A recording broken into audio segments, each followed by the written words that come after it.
Up my homestead peeps. Do you guys want to learn how to make your own sourdough starter? Half a cup of flour, half a cup of filtered water. Add the flour to a clean, sterilized jar. Add in the water. Stir it up with a rubber utensil. Live active cultures don't like metal too much.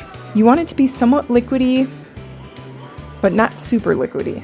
It's gonna be ugly and that's okay. You're gonna feed it like that every single morning about the same time. All right, you guys, day 2 of feeding our sourdough starter. If you look, it's kind of a little bit bubbly. A little bit. Doesn't smell sour or anything, it smells like dough.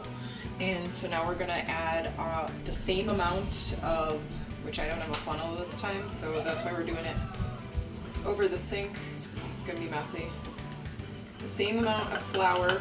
Wow, that was messy. And the same amount of water, and then we're just gonna stir it in. So we just added our filtered water, so now we're gonna stir it up, getting it nice and worked in there, and yeah, that's it. Hey guys, so this is day 3. So check this out. Bubbles. Yeah, that's good, that's good. Oh, it's starting to smell a little bit on the sour side, so we're gonna discard some. We'll pour a little bit in this bowl here, and then we're gonna add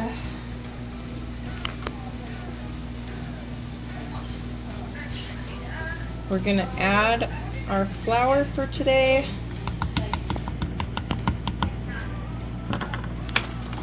And our filtered water for today. And we're gonna stir. Where'd it go? All right, so we're stirring it up. It's looking good. Action.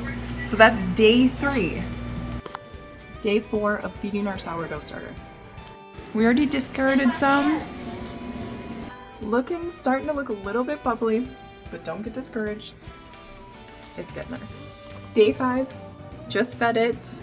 I actually cleaned out the jar too. I poured the contents of the jar into a glass cup and fed it, and then I just cleaned out the jar just because it gets a little bit grody. Keep going. This was day 5. Day 6, just fed it. Keep going. 7, 1 week, we're about to feed it. It is bubbly. It's starting to smell sour, but I'm still gonna keep going with this. Like I said, depending on your climate, it may take more than 7 days, so don't give up on it. So your sourdough starter, like I said, people say 7 days exactly. And there are some climates, when I was in Wyoming, it took me 7 days to make a sourdough starter. But here in Montana, I'm on like day 13. But it smells like a sourdough starter now, and it's super bubbly. But I will say I'm gonna keep going with what I'm doing with the feeding it every day and leaving it out because it hasn't exploded yet. There's like sourdough starter will explode and kind of just be overactive when it's 100% established. So don't give up on it. Just keep feeding it, all right? Sourdough starter is 100% alive.